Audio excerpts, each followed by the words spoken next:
आजच्या इतिहासात पहिल्यांदाच मुख्यमंत्र्यांनी वारीची पाहणी करणं हे पहिल्यांदाच प्रकार घडलेला आहे. आत्तापर्यंत कोणत्याच मुख्यमंत्र्यांनी जेवढं लक्ष दिलं नाही तेवढं आमच्या एकनाथजी शिंदेंनी या वारकरी संप्रदायाच्या भूवैकुंठ असणाऱ्या पंढरपूरमध्ये जातीनं लक्ष देऊन अनेक वर्षात कुठलाही मुख्यमंत्री आधी पाहणी करायसाठी वारकऱ्यांच्या सोयी काय आहेत कधीही आलेला नाही. मुख्यमंत्री एकनाथ शिंदे साहेब हे पहिले मुख्यमंत्री आहेत की ते वारीची पाहणी बघण्यासाठी येतात. काय सुविधा केल्यात, काय सोयी केल्यात.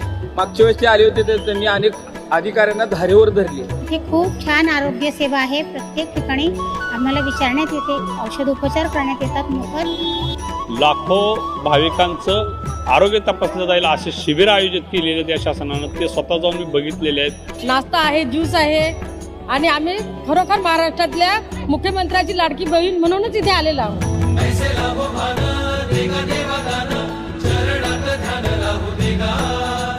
अमृताची वेळ, अमृताचा कुंभ, भक्तीचा मृदुंग वाजू देगा.